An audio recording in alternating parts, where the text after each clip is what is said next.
Bonjour et bienvenue. Ce n'est pas sans une certaine émotion que je vous accueille ici au lycée de l'Estac pour ce tout premier journal télévisé, Les Petits Estaciens.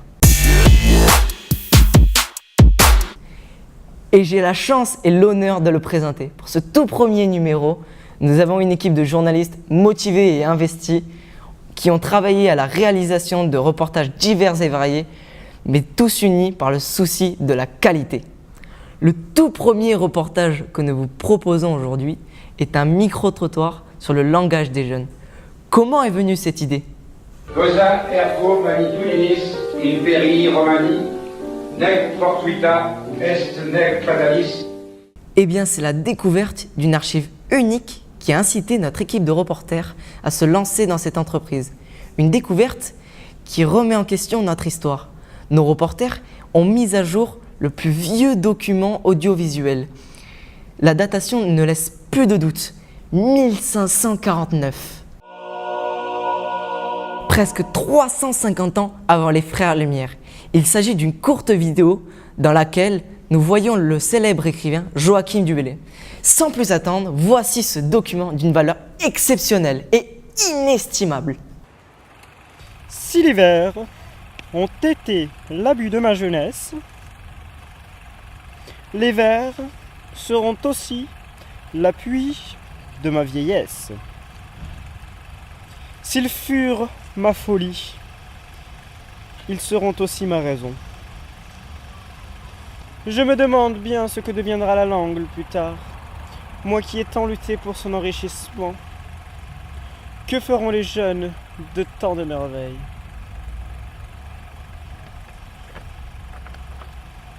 La postérité du langage. Qu'en est-il aujourd'hui? Laissons le soin à nos confrères Lorenzo, Corentin, Sofiane et Guillaume de répondre à cette question.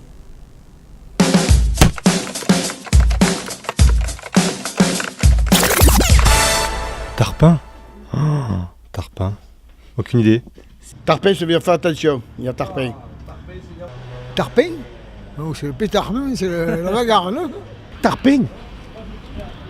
C'est vraiment beaucoup, genre vous prenez tarpin de tomates, ça fait beaucoup de Oh, tomates. je sais pas du tout alors. Tarpin, ça veut dire beaucoup? Tarpin, ah oui, tarpin, ouais, mais fais attention. Tarpin, nous, tarpin, c'est. Il y a bon, ouais, tarpin bon, ouais, enfin,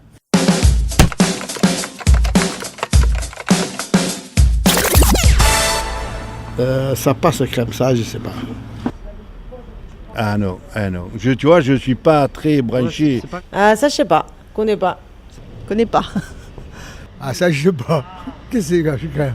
Ça passe crème, c'est quand c'est tranquille, ça passe doucement, c'est normal. Ouais, c'est logique, ouais. Si tu veux, c'est logique finalement. Ouais. Ça passe bien, ça passe tranquille. Ça passe tout seul. I don't know.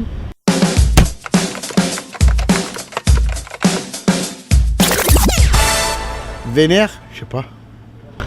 Ah, ça, je comprends pas. Vénère, énervé. Énervé? Énervé, agacé. Ah, tu es en colère. Énervé. Énervé. Bien. Vénère, non. Moi, je sais ce que c'est vénérer, mais c'est carrément du français. Mais bon, vénère, non? Qu'est-ce que ça veut dire? Vénère, c'est quelqu'un de très en colère qui a envie de tout casser. Moi, un type qui est vraiment en colère, je sais pas, c'est un jobastre.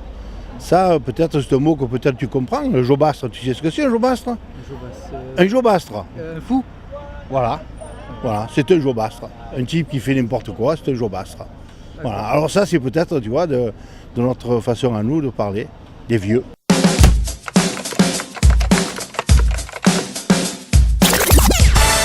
On est relou quand on est dépassé un peu, quoi. C'est pas bon, quoi. C'est un mec en retard, non, un peu, hein, c'est ça? Ah, il est relou, lui. Ça veut dire qu'il est mort, c'est mort, comme un mort, voilà. Le relou, quand c'est la vie. Ben, un peu lourdingue, quoi. Ah, tu es bizarre, mon cousin. Relou, ça veut dire que tu es bizarre. Relou. Quelqu'un de lourd. Ah, quelqu'un de lourd, un peu comme moi, quoi. Voilà.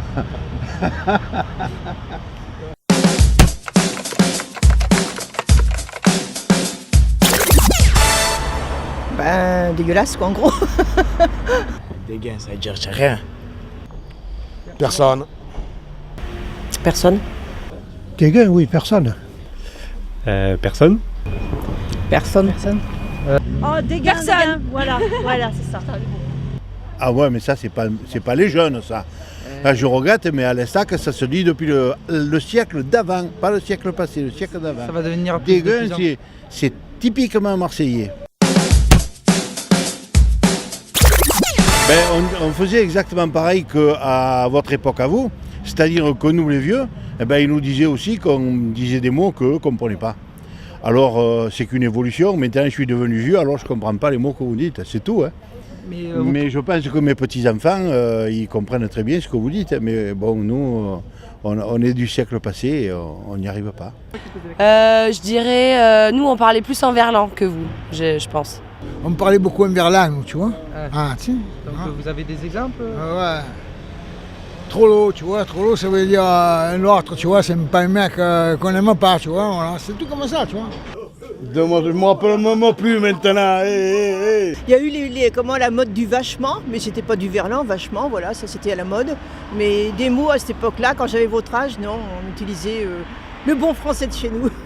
Et c'est quoi par exemple le bon français de chez vous? Le langage normal, un peu, je dirais pas puriste, mais un peu ça quoi. Voilà, il y avait pas, enfin, je me rappelle pas avoir utilisé des mots comme ça. Ça vous est déjà arrivé d'entendre votre mère dire des expressions un peu d'avant et de trouver ça bizarre ou de lui faire une réflexion À part les expressions genre pousser mémé dans les orties, oui. Elle est sympa cette expression, je l'aime bien moi. Oui, c'est vrai. Oh, il y a mauvais temps, on se comprenait entre nous, entre pêcheurs. Ouais. Et on disait, oh, il y a mauvais temps, ça veut dire que faire attention, il y a quelqu'un que voilà. Nous on disait ça, on disait mauvais temps. Si on parle à nous, vous ne comprenez pas vous les gens. C'était des langages de code. De langage de code, voilà. Okay. Nous quand on disait, attention ça arrive de Levant, ça veut dire qu'il y avait une gonzesse ou quoi, quand tu étais jeune. Et arrivé, ça veut dire de Levant, c'est toujours de là-bas. Vers le coup de Saint-Tropez, tout ça, Nice. Vous savez. Et quand on disait, attention, il arrive de Poulain, ça veut dire qu'il arrive dans l'ouest, vous voyez, toujours. Ça veut dire, les gens, ils ne comprennent pas, oh, là, attention, fais attention de Poulain. Ça veut dire que tu tournes dessus dans la tête, à droite. Et de Levant, c'est à gauche. Quel mot on pouvait dire? Je sais pas moi, l'embouligue. Tu sais ce que c'est l'embouligue? Non. Tu sais pas ce que c'est l'embouligue? Alors je te laisse un point d'interrogation et tu chercheras sur le dictionnaire. Mais le dictionnaire est stacké, hein. Moi je dirais que c'est pas que ça me choque, mais enfin c'est pas un langage que je connais. Je trouve que ce serait peut-être aussi facile d'utiliser les mots réels. Hein? Je trouve que c'est une sorte de facilité pour nous au niveau de se comprendre, tout ça, c'est une sorte de, de patois, quoi, mais de jeunes. Vous pensez que... Vous êtes des fatigués. Non, c'est pas effrayant, c'est normal, je pense. Après, ce qui est pas normal, c'est que vous n'arrivez plus à parler français dans un français courant quand il est nécessaire de le faire, et à l'écrit, c'est pareil. Et c'est là où est le problème. Non, mais c'est vrai que malheureusement le vrai langage se perd, mais bon après non, ça me fait pas bizarre parce que quand on est entouré d'adolescents, voilà quoi, on est obligé de s'adapter, je pense. Non mais c'est voilà, je sais pas moi quoi dire, hein. Les jeunes c'est à eux de s'adapter quoi, il faut, je sais pas, c'est un monde de fous maintenant donc. Ah non, moi je trouve ça tout à fait normal que ça évolue comme ça. Après c'est vrai que ça dépend toujours du ton sur lequel le mot est employé, mais non, moi ça me choque pas. Après, tant que la langue française reste et qu'on sait parler français, après on peut utiliser un vocabulaire un peu de rue, mais voilà, après si le français reste... J'avais mon vocabulaire aussi quand j'étais jeune. Ça s'est modifié au cours de ma vie et puis ce sera la même chose pour les jeunes d'aujourd'hui. Pourquoi par exemple une dame elle nous a dit ça, pourquoi pourquoi on parlerait pas le français normalement comme tout le monde On parle le français normalement, mais c'est des mots qui viennent. Je veux dire, si on parle des fois français normalement, ce que tu montes à Paris, il y a des mots français que franchement c'est bizarre, tu vois ce que je veux dire. C'est comme à Marseille. À Marseille, on parle le français normalement, mais il y a des mots, on mélange parce qu'on a plusieurs origines, des arabes, comoriens, je sais pas quoi. On mélange toutes les langues. C'est pour ça que ça sort comme ça. D'accord, ça va, merci. Allez. Ciao. J'espère que vous avez kiffé. Grave ce reportage. Reportage suivant. Au lycée de l'Estac, nous avons accueilli l'association SOS Homophobie.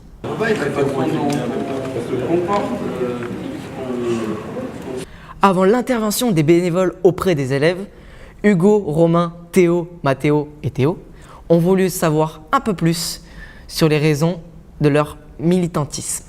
Pour vous, qu'est-ce que l'homophobie ?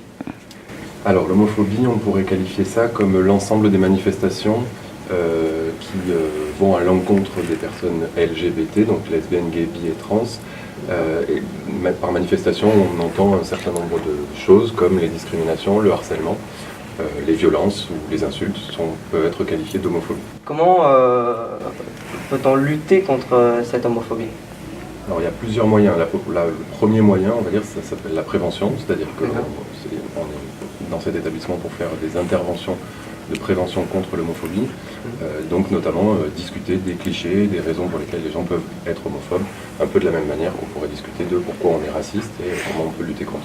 Et ensuite il y a d'autres moyens, la loi par exemple est un moyen de lutter contre l'ensemble des discriminations.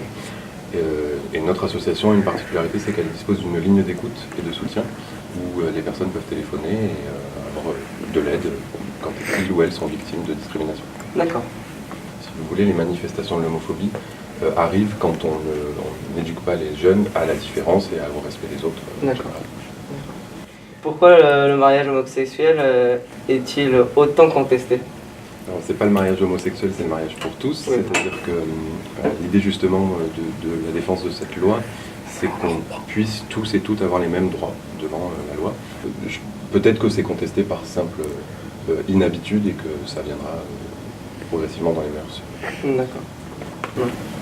Mais vous le verrez peut-être tout à l'heure dans l'intervention, que ce soit sur l'homophobie, le sexisme, le racisme, on va dire que le pays entier peut varier en termes de discours et faire évoluer la pensée globale sur un sujet. N'empêche qu'il y a toujours des gens qui se font tabasser dans la rue parce qu'ils sont efféminés ou homos. Il y a toujours des gens qui ne peuvent pas accéder à tel ou tel travail parce qu'ils sont transgenres. Il y a toujours des femmes qui sont moins payées que les hommes. C'est une situation, on l'espère, qui s'arrêtera un jour, mais dans la réalité des faits, c'est quand même infini. On est toujours dans un pays où il y a plus de députés hommes que femmes, parce que l'homophobie est très liée au sexisme en réalité. Et c'est malheureusement encore, bien qu'on constate chez les jeunes une évolution d'esprit et une ouverture d'esprit sur le sujet, c'est quand même vraiment un problème en France encore aujourd'hui. Et puis dans d'autres pays, on parle de la France, mais il y a certains pays où la peine de mort est appliquée aux homosexuels, donc tant qu'on n'aura pas réussi à éradiquer ce genre de comportement, on pourra considérer qu'il faut toujours agir. Si des homos nous regardent et qui se cachent, qui veulent faire des choses, enfin ils veulent... ils sont mal dans leur peau et tout, qu'est-ce que vous leur direz ? Garder espoir. En gros, il y a plein de gens qui se cachent pour des bonnes raisons. Parfois la société est agressive, violente, et c'est pas un sujet facile, donc il faut, surtout quand on est jeune, il faut, si on a envie d'en parler, en général il faut prendre son temps, trouver les bonnes personnes à qui en parler, parce que ça peut être assez dramatique, un coming out, sans vouloir faire peur. Il y a des situations assez dramatiques, et puis il y a d'autres situations qui se passent très bien. Donc, quoi qu'il en soit, on est dans une société qui évolue. À tous les jeunes qui nous entendent, c'est absolument fondamental de ne pas imaginer être seul au monde, de ne pas imaginer être incompris ou incomprise. Il y a vraiment un espoir. Encore une fois, ça peut être compliqué selon là où on est, mais il n'y a aucune fatalité. Et il faut comprendre qu'on n'est pas différent, c'est juste que la société a un regard un peu différent et que ça peut évoluer, c'est en train d'évoluer. Il faut juste rappeler qu'à une certaine époque, par exemple, les gens n'acceptaient pas qu'une personne noire épouse une personne blanche. Ça peut paraître complètement fou aujourd'hui, mais c'était le cas et ça a évolué. Et aujourd'hui, on a un président des États-Unis, un ancien président des États-Unis qui est noir, donc c'est possible, tout peut vraiment changer. Et alors, il faut surtout garder espoir. D'accord, merci. Merci à vous. Un enseignement riche sur un combat d'actualité. Sans transition, il y a différentes causes à défendre et nos amis les bêtes en font partie.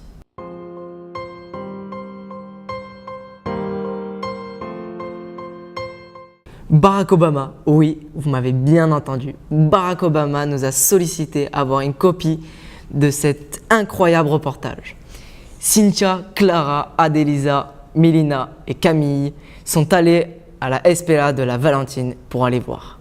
Bonjour, nous nous trouvons actuellement au centre animalier de la SPA de la Valentine. Nous allons vous montrer comment cela se passe à l'intérieur. Et ça vous fait quoi de voir tous ces animaux ici? Honnêtement, ça me révolte. Voilà. Je suis plus révoltée que peinée parce que je vois que les gens trouvent des excuses qui pour moi sont pas acceptables pour laisser leurs animaux ici. Ils ont bonne conscience mais ils se soucient pas de ce qui va se passer après pour eux. La SPA de la Valentine recueille environ 10 000 animaux par an. De nombreuses personnes, bénévoles, stagiaires, salariés, donateurs œuvrent pour le bon fonctionnement de la structure et la sauvegarde des animaux recueillis.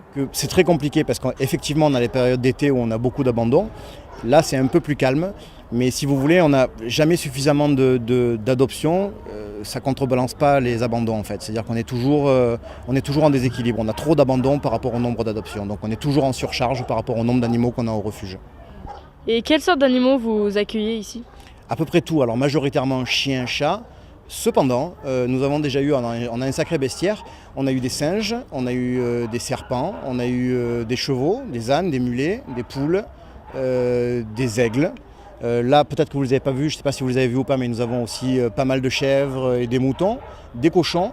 On a à peu près toute la vie animale, tous les animaux qui sont susceptibles de se retrouver ou sur la voie publique ou qui appartiennent à des particuliers qui n'en veulent plus. Parce que la plupart du temps, il faut le dire, les animaux se retrouvent ici parce qu'ils sont abandonnés. Voilà. Donc on a tout type d'animaux. Et notamment les NAC, les nouveaux animaux de compagnie, qui eux nous hérissent un petit peu parce que voilà, quand on reçoit des caméléons, qu'on reçoit des perroquets, des hararas avec les ailes coupées, on trouve ça un peu odieux et surtout on n'a pas l'habitat naturel qui correspond à l'animal ici, quoi. Un hara doit se trouver dans son arbre, c'est pas être extrémiste de se dire qu'il n'a rien à faire dans un appartement, dans une volière, quoi. Toute l'équipe de la SPA espère que chaque animal recueilli puisse se voir offrir une nouvelle vie et bénéficier de ce que l'on appelle ici une bonne adoption. Alors justement, si un jour on vient vous voir et qu'on voudrait adopter un chien, un chat, un cochon, comme vous avez dit, comment il faut faire, quelle démarche il faut faire ? C'est très compliqué, il faut venir avec votre cœur, évidemment il y a un coût, donc les chats sont à 150 €, le prix de l'adoption est fixé à 150 € pour les chats et à 200 € pour les chiens, mais tout en sachant que vous récupérez un animal qui est vacciné, qui est pucé, qui est stérilisé, sachant que n'importe quel de ces trois actes est facturé entre 130 et 180 € chez un vétérinaire classique, dirons-nous. Donc voilà, justificatif de domicile et puis vous repartez avec un loulou à qui vous allez offrir une nouvelle vie. Pourquoi adopter à la SPA ? Parce que je trouve que c'est ridicule d'acheter un chat alors que dans la rue, il y a plein de chats malheureux. C'est un peu pour faire une bonne action. Alors c'est un mâle et une femelle, c'est des frères et sœurs. Alors j'ai eu plusieurs idées. Au départ c'était Samson et Dalila, puis quand j'ai lu l'histoire de Samson et Dalila, j'ai trouvé que c'était un peu horrible. Et donc je vais les appeler Adam et Ève.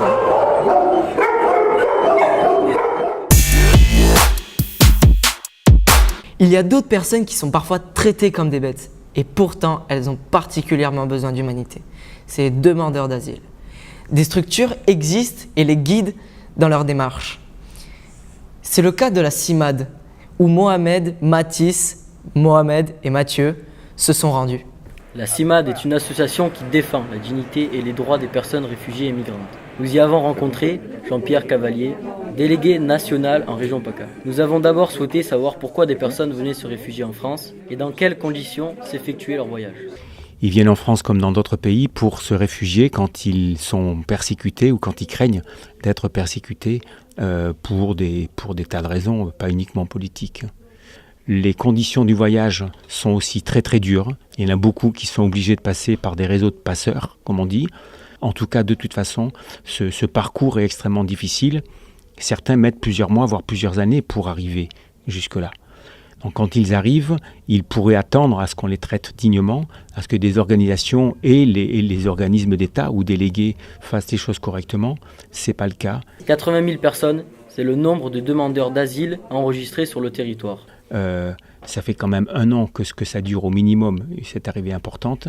Et l'État n'a pas fait le nécessaire pour, notamment, qu'il y ait des créations de postes dans ces institutions, qu'on soit suffisamment nombreux pour faire le travail. Au contraire, les moyens baissent alors que le nombre de personnes qui arrivent augmente. Donc ça ne va pas du tout. Ce travail, Jean-Pierre Cavalier le reconnaît volontiers, n'est pas tous les jours évident. Ce qui est difficile, c'est souvent en tension parce que les délais sont très très courts.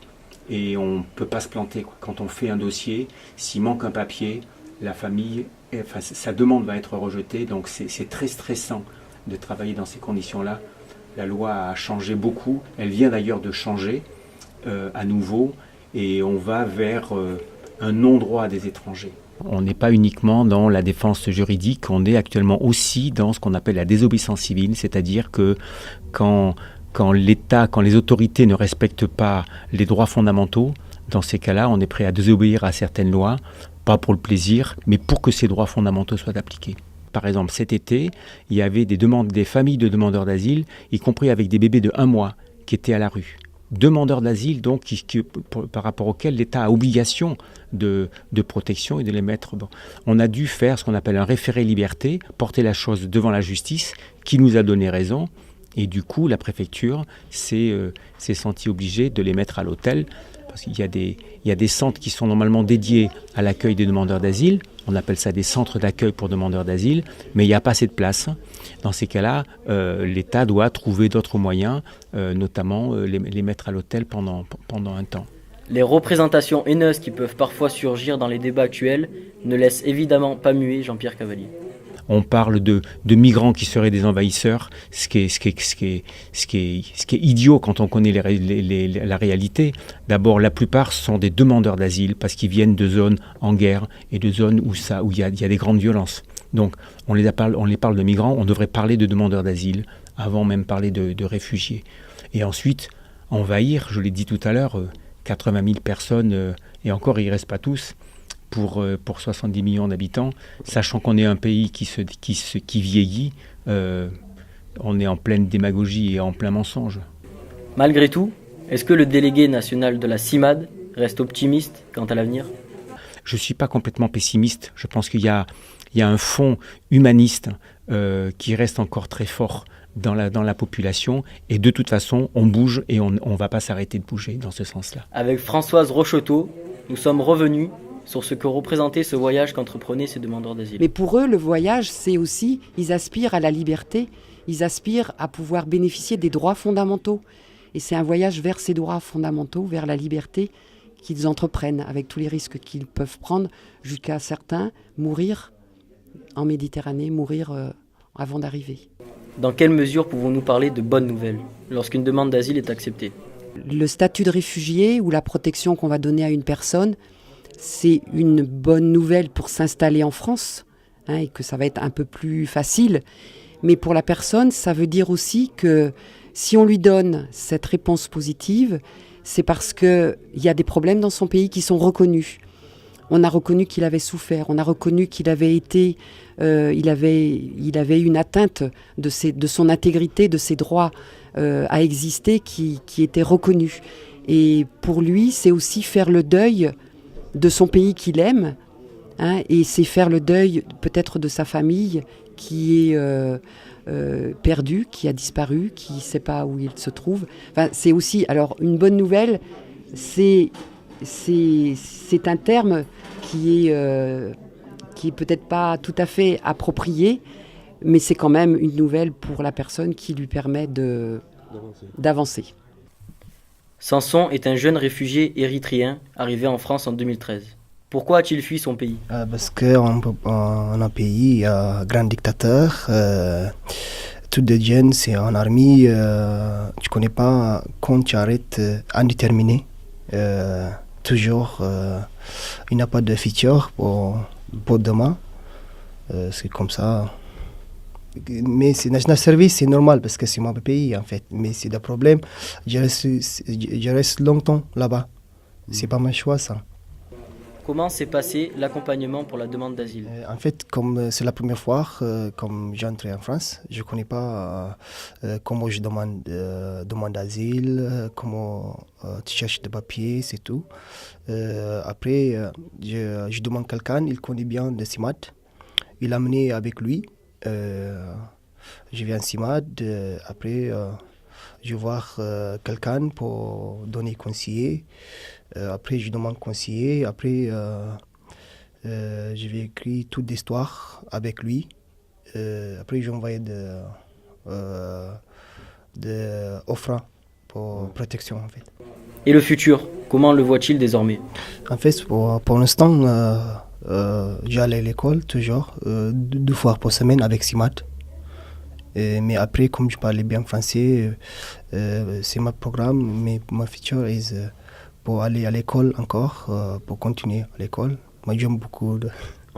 C'est ça. Après, je veux prendre un métier pour le travail. C'est ça. La Simane, bonjour. Oui, je vous écoute.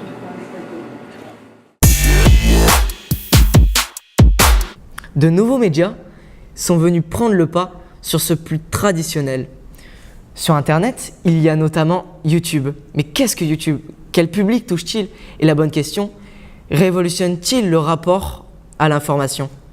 C'est ce qu'ont voulu savoir Dana, Chloé et Marie. Yo tout le monde, c'est Dana, et non c'est pas Squeezie, on se retrouve sur le premier JT des petits Estaquiens. Avec Chloé et Marie, on s'est posé la question, quel est ce média que nous utilisons de plus en plus? Ça c'est bien. YouTube a été créé le 14 février 2005, c'est une plateforme vidéo où on peut commenter, regarder, évaluer, partager et plein d'autres choses. En 2016, les chiffres ont carrément explosé. Chaque jour, les utilisateurs passent plus de 46 000 années à regarder des vidéos. C'est incroyable. Un youtubeur, c'est quoi? C'est une personne dont l'activité professionnelle est de créer des vidéos sur YouTube. Tout va bien, on est ok. Les catégories qui reviennent le plus souvent sont l'humour, le gaming et la beauté, entre autres. Gagner de l'argent sur YouTube est réservé à un petit nombre de personnes. Les plus connus sont Cyprien, Norman et Squeezie, qui peuvent gagner des dizaines de milliers d'euros par mois. C'est fou. YouTube est un média qui révolutionne notre rapport à l'information. Dans les pays occidentaux, les adolescents regardent plus YouTube que la télévision. Cela pose la question de la pertinence des sources, puisque tout le monde peut poster des vidéos. C'est à nous tous de faire attention. Allez, peace. L'information est un droit et un devoir. Nous espérons y avoir contribué. Nous espérons aussi vous avoir donné du plaisir. On se retrouve pour un prochain numéro des Petits Estaquiens. Portez-vous bien et à bientôt.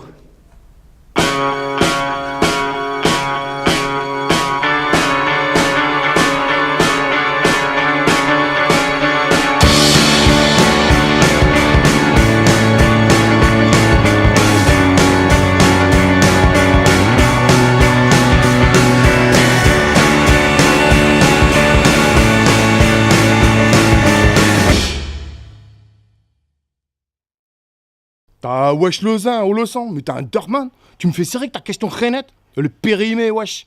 Tu dors Lausanne, basse. Bon bref. Qu'est-ce que vos parents pensent du langage des jeunes? Wesh, mon daron et ma daronne, ça les fait serrer, mais je les kiffe tarpin. Mais là, je suis tarpin vénère. Wesh, ma daronne, ils veulent pas que j'aille faire soum vite fait normal que ma gadji. Wesh, c'est rené. Pourtant, elle est fraîche, elle passe tarpin crème. Je suis vénère, wesh. T'as pas une blonde le sang? Waouh, wesh, je te kiffe grave. Respect. C'est bon?